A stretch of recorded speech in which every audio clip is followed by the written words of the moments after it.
అసెంబ్లీలో మాటల మంటలు భగ్గుమన్నాయి. చెర్లపల్లి జైలు జీవితం ఆయనకు అలవాటు అని అందుకే పదే పదే గుర్తు చేసుకుంటున్నారని జగదీష్ రెడ్డి కామెంట్ చేశారు.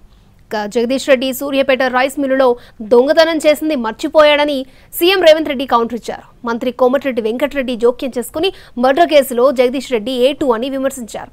తమ జిల్లా నుంచి ఏడాది బహిష్కరించారని మండిపడ్డారు. జైలు జీవితం వారికి అనుభవం కాబట్టి మళ్ళీ గుర్తు చేసుకుంటున్నట్టున్నాడు. పాపం మళ్ళీ ఎట్లా గాడికి వస్తా అనుకుంటున్నాడేమో, మళ్ళీ అక్కడికి వస్తా అనుకుంటున్నా గుర్తు చేసుకుంటున్నాడు. అధ్యక్ష, మా జ్ఞాపకాలు మాకుంటాయి, వారి జ్ఞాపకాలు వాకుంటాయి. నాకు కూడా చెంచలు కూడా గుర్తుంది అధ్యక్ష, ఎందుకంటే తెలంగాణ ఉద్యమం కొరకు జైలు పోయిన అనుభవాలు. ఆయనకు చెర్లపల్లే గుర్తుంటుంది అధ్యక్ష, ఆయనకు అదే గుర్తుంటుంది అధ్యక్ష. పాపం మళ్ళీ యాద్ చేసుకుంటున్నాడు అధ్యక్ష. వారు గొప్పలు చెప్తారు. సూర్యాపేట రైస్ మిల్లులో దొంగతనం చేస్తే సూర్యాపేట మిల్లర్స్ పట్టుకొని సూర్యాపేట రైస్ మిల్లులో ఎవరిని చెట్టుకు కట్టేసిరో కూడా సూర్యాపేటలో చిన్న పిల్లగాన్ని నిక్కరేసుకున్న పిల్లగాన్ని అడిగినా చెప్తారు అధ్యక్ష. మిగతా వివరాలు మా వెంకటరెడ్డి గారికి ఒక 2 నిమిషాలు సమయం ఇస్తే వాళ్ళది ఎంత గొప్ప చరిత్రనో ఎప్పుడెప్పుడు ఏమేం చేసిరో తాతలు ముత్తాతల నుంచి మొత్తం లెక్క చెప్తాడు అధ్యక్ష.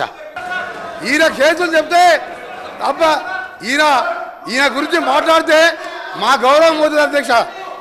అందుకనే జగదీష్ రెడ్డి గారు మీరు మీరు మీ చరిత్ర చెప్పాలంటే మీరు ఒక చరిత్ర కాదు, ఆయన అంటే ఉద్యమాలు చేసిన సార్ ఒక నిమిషం, మీరు ఎందుకే భయపడుతురే అని ఆయన చరిత్ర చెప్తే ఎందుకు భయపడుతున్నారు? ఆయన చరిత్ర చెప్తే ఎందుకు భయపడదు సార్? ఆయన తెలంగాణ ఉద్యమం చేసిందంట. దొంగతనాలు కిరాయి హత్యలు దొంగతనాలు తప్ప